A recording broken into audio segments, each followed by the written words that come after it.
नमस्कार दोस्तों, स्वागत है आपका आपके अपने चैनल द स्पेशल गुरुजी में। मैं सुशील शर्मा और जब का स्वागत करता हूं दोस्तों आज की इस विशेष शिक्षा की वीडियो में। यह वीडियो आपके रिलेटेड है, पूरी AIOT एग्ज़ाम एंट्रेंस एग्ज़ाम से संबंधित है। तो यह क्लास आपकी AIOT स्पेशल क्लास होने वाली है। तो यहाँ मैं आपके सामने पहली जो वीडियो में लेके आ रहा हूँ डिसेबिलिटी रिलेटेड क्वेश्चंस, यानी इससे संबंधित दिव्यांगता से संबंधित जो आपके 20 प्रश्न एग्जाम में पूछे जाएंगे। तो उसके लिए मैं यहाँ आपके सामने उनसे संबंधित 15 इंपॉर्टेंट प्रश्न आपके सामने लेके आ रहा हूं। तो दोस्तों पूरी वीडियो आपको देखनी है ज़रूर, क्योंकि बार बार एग्जाम में ऐसे ही प्रश्न पूछे जाते हैं। तो संपूर्ण जानकारी आपको और संपूर्ण नॉलेज आपको इस वीडियो में मिलेगी। तो वीडियो को आपको एंड तक वॉच करना है। और दोस्तों जो इस चैनल पर नए विजिट कर रहे हैं, जिन्होंने अभी तक इस चैनल को सब्सक्राइब नहीं किया है, दोस्तों वो नीचे जाकर सब्सक्राइब नाम के रेड आइकन बटन पर क्लिक करके अभी इस चैनल को सब्सक्राइब कर दें। क्योंकि दोस्तों मैं आपके लिए 2 साल स्पेशल एजुकेशन संबंध संपूर्ण जानकारी आपके लिए समय समय पर प्रोवाइड कराता रहूँगा। अब दोस्तों मैं आपको लेके चलता हूँ 15 उपयोगी प्रश्नों के ऊपर। दोस्तों शुरुआत करेंगे। दोस्तों शुरुआत करते हैं एक एक प्रश्न से। ये दोस्तों आपके डिसेबिलिटी रिलेटेड क्वेश्चंस की पार्ट फर्स्ट होने वाली है।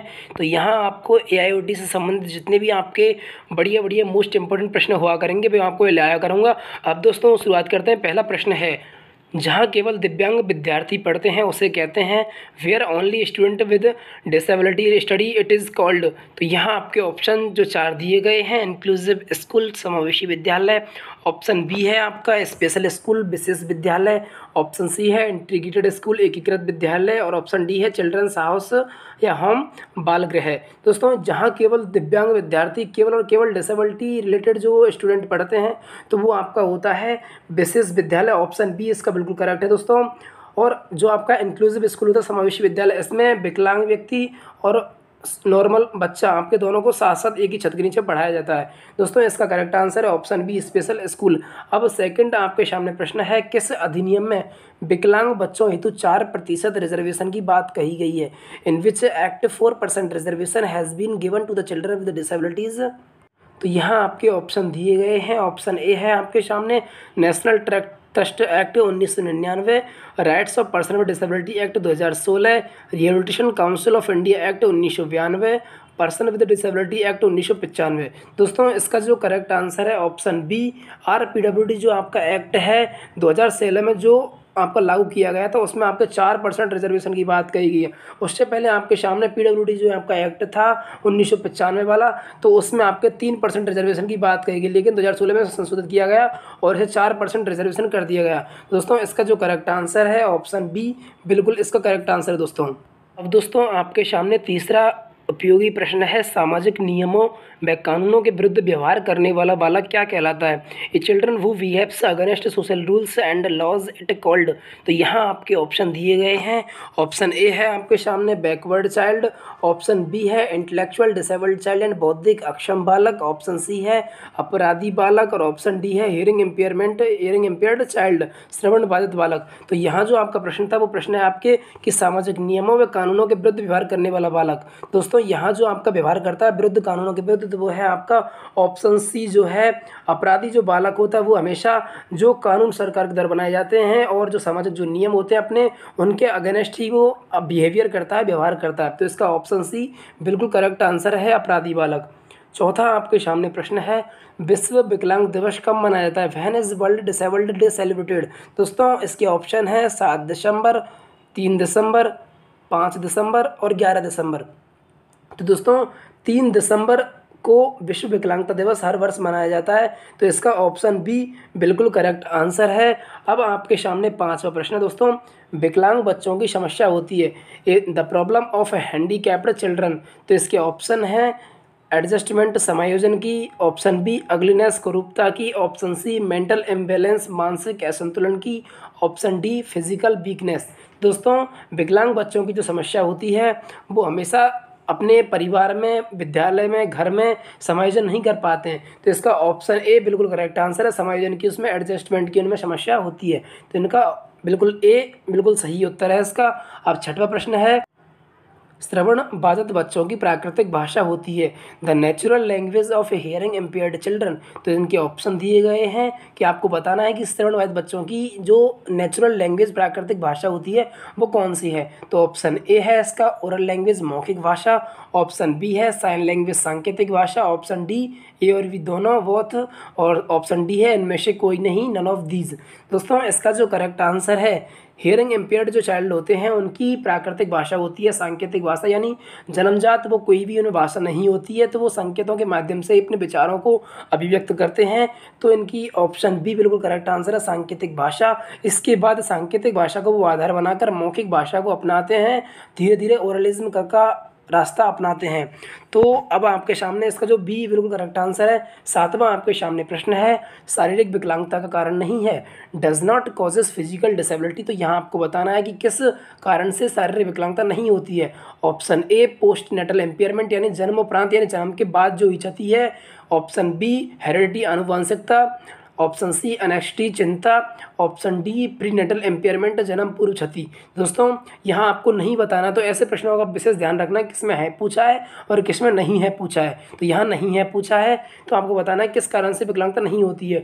तो यहाँ जन्मोपरांत क्षति से होती है, आनुवंशिकता से होती है और जन्म पूर्व क्षति से होती है। तो इसका ऑप्शन सी जो है बिल्कुल इसका करेक्ट आंसर है दोस्तों, अनेक्सिटी के कारण कोई भी शारीरिक विकलांगता नहीं होती है। तो यहाँ आपको ऑप्शन सी अनेक्सिटी चिंता सही करना है।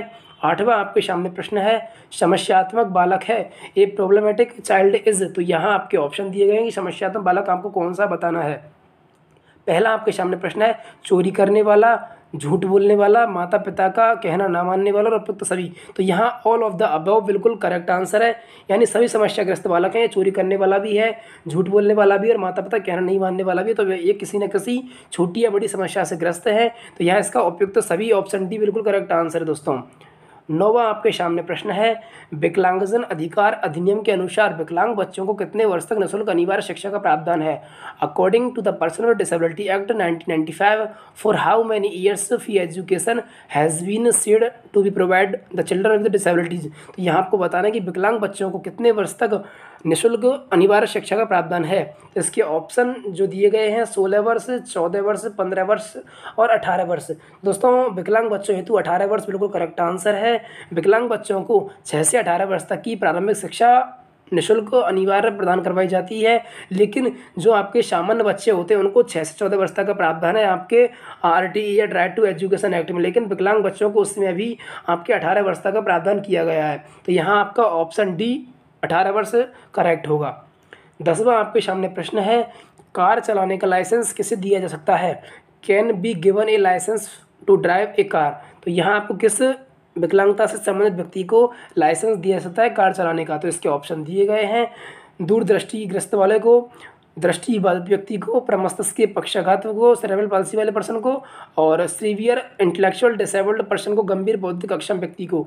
दोस्तों इसका जो ऑप्शन ए है, दूरदृष्टि वाला जो व्यक्ति होता है, बच्चा होता है, व्यक्ति होता है 18 वर्ष से अधिक, तो उनको कार चलाने का लाइसेंस दिया जा सकता है। यानी दूरदृष्टि में होता है कि दूर की व्यक्तित्व से आसानी से दिखाई जाती है और वो निकट का सही से नहीं देख पाता है। तो इसका ऑप्शन ए बिल्कुल करेक्ट आंसर है दोस्तों। 11वां आपके सामने प्रश्न है, यदि कोई बालक को 15 को 51 समझता है तो वह किससे संबंधित है। If a student consider 15 age 51 he is related to.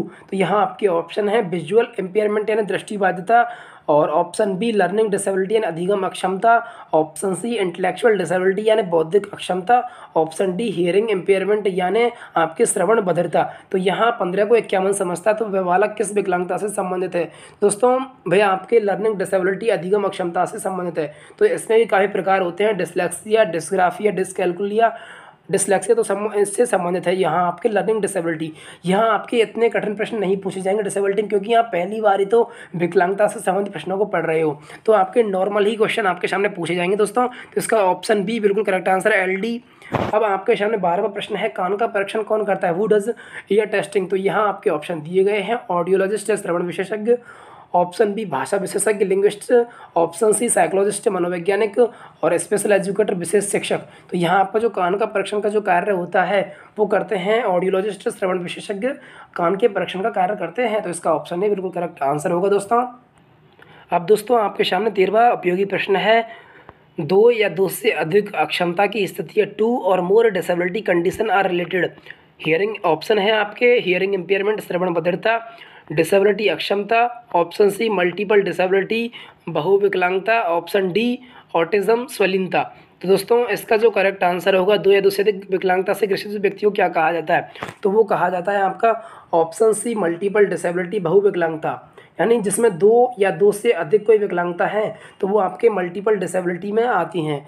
14वां आपके सामने प्रश्न है, विशेष शिक्षा संबंधित है, special education is related to. यानी स्पेशल एजुकेशन को कौन संचालित करवाता है, तो यहाँ आपके ऑप्शन दिए गए हैं, general council India, rehabilitation council of India, Sarva Shiksha Abhiyan और सुगम्य भारत अभियान। तो दोस्तों आपकी जो स्पेशल एजुकेशन है उसको संचालित करने का कार्य करती है RCI, rehabilitation council of India. तो इसका ऑप्शन भी बिल्कुल करेक्ट आंसर है, RCI भारतीय पुनर्वास परिषद।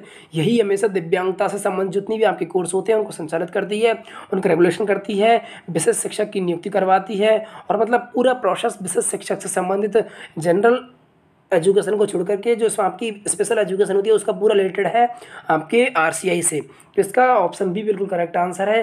अब आपका अंतिम उपयोगी प्रश्न है, क्या पढ़ना है, क्यों पढ़ना है, कैसे पढ़ना है संबंधित है। What to read, why read, how to read is related to. तो यहाँ आपके ऑप्शन दिए गए हैं, ऑप्शन ए एजुकेशन शिक्षा, ऑप्शन बी स्टूडेंट विद्यार्थी, ऑप्शन सी करिकुलम पाठ्यक्रम, ऑप्शन डी टीचर शिक्षक। तो दोस्तों यहाँ आपको बताना है क्या पढ़ना है, कैसे पढ़ना है और क्यों पढ़ना है। तो ये आपके संबंधित है स्टूडेंट विद्यार्थी से, क्योंकि विद्यार्थी ही तो सोचता है कि हमें कितना पढ़ना है, क्यों पढ़ना है और कैसे पढ़ना है। तो इसका ऑप्शन बी बिल्कुल करेक्ट आंसर दोस्तों। अब दोस्तों बात करते हैं, अगर दोस्तों आप इस पीडीएफ को पाना चाहते हैं तो डिस्क्रिप्शन में आपको टेलीग्राम चैनल की लिंक मिल जाएगी, उसे आप क्लिक करके ज्वाइन हो सकते हैं। वहाँ मैं इस पीडीएफ नोट्स को डाल दूंगा। और दोस्तों आप इंस्टाग्राम पे हमें कांटेक्ट कर सकते हैं, इंस्टाग्राम की लिंक भी आपको इसी वीडियो के नीचे डिस्क्रिप्शन बॉक्स में मिल जाएगी। दोस्तों यदि आज की वीडियो अगर आपको बड़ी अच्छी वीडियो को लाइक करें, और दोस्तों आपने अभी तक इस चैनल को सब्सक्राइब नहीं किया है तो विशेष शिक्षा से संबंधित संपूर्ण अपडेट पाने के लिए अभी इस चैनल को सब्सक्राइब करके रख लीजिए। धन्यवाद दोस्तों।